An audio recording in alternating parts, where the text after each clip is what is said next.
न साकारले पहाटे पाहिली नावना त्याला काय नवी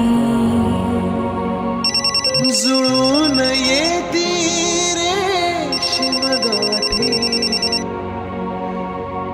आपुल्या रेशीम गाठी. मी आता तुलाच फोन करणार होते. रेशीम गाठी.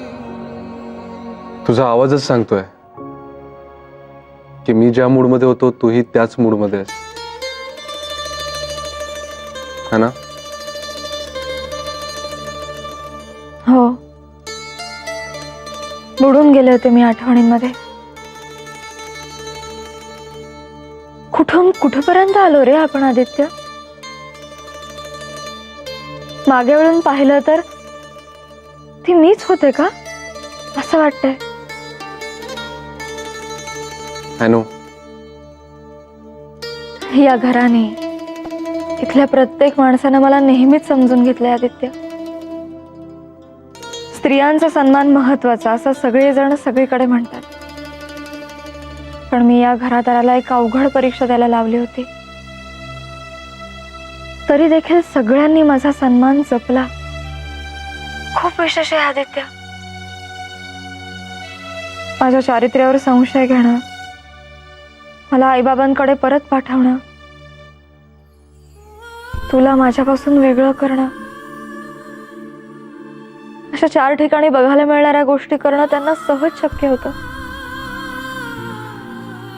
पण त्यांनी असं नाही केलं.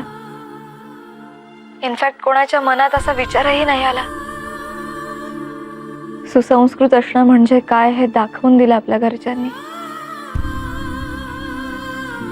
खरंच मी खूप भाग्यवान आहे Aditya.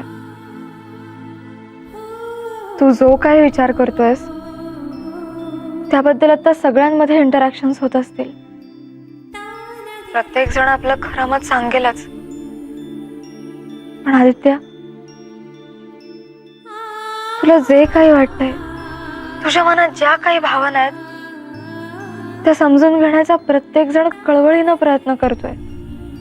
Which is so important, really. म्हणूनच भरून येतंय रे मला. आणि मीही ते समजून घेणं महत्वाचं आहे.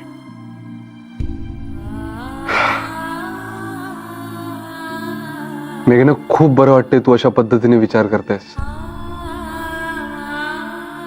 मला वाटतं वाकडा विचार करण्याचा ना एकच क्षण असतो आणि त्या क्षणावरच विजय मिळवावा लागतो.